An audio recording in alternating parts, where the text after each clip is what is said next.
Well, happy day 167 of the 365 daily live challenge.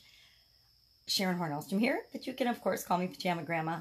Pretty sure we've met, but in case we haven't, hashtag pajama in the comments below so know it's the first time you're being exposed to the Pajama Grandma. I woke up at 2:30 this morning, and that's early for even me. I get up early in the morning. I'm a morning person, but 2:30 is even a little bit too early for me. But I woke up and I couldn't stop thinking about the whole thought of, do you have a plan? And if you don't have a plan, you're automatically planning to fail. So if you fail to plan, you're planning to fail. And I don't know why that popped into my head, but I couldn't stop thinking about it. So then I woke up and grabbed my little handy dandy notebook, because I always have a notebook by my bed, and started mapping out my thoughts and what I was thinking and what was keeping me awake.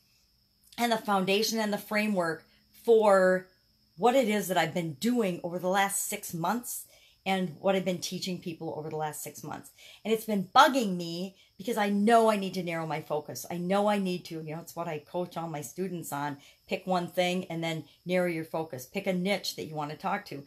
But I've been way too broad. I know way too broad. I've been helping businesses. Well, businesses to supersize. It's way too broad. It's still not specific enough for people to understand what it's about.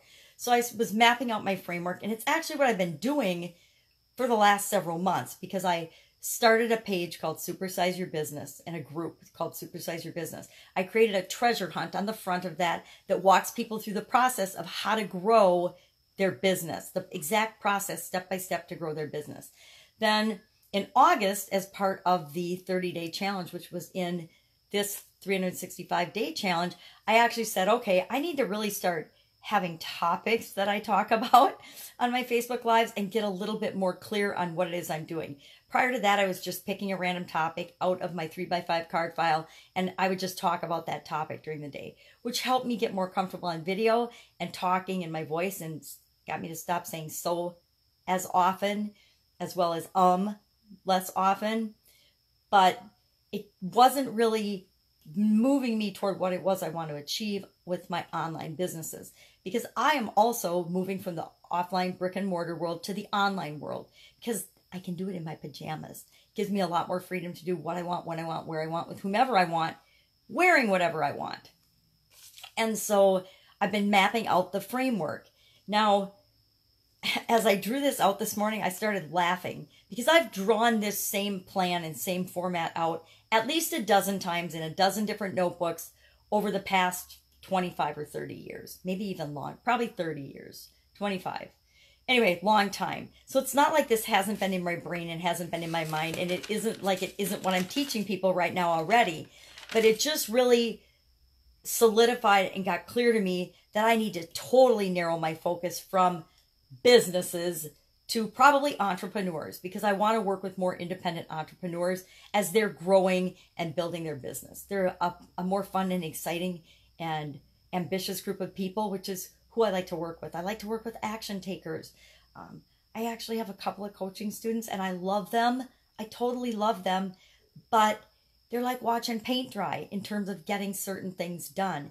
And I know that it's a lot more fun to work with people that actually get excited about and understand the framework and say, okay, this is the next thing I need to do. And then they go out and they take a step toward it and they actually do it.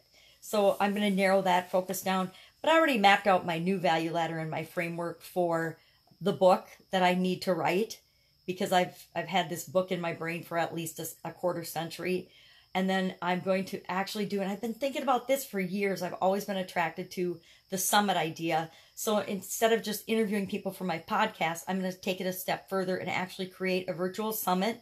And then I'm going to actually start holding events, because I think that live events are so powerful in terms of actually transforming people and helping them to achieve the exact result that they want.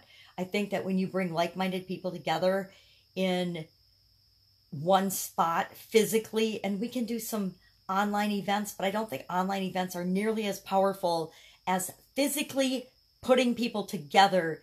The masterminding and the camaraderie and the teamwork and the learning from one another is just beyond exponential. And so I want to start tapping into the power of that and helping people really achieve the results that they want.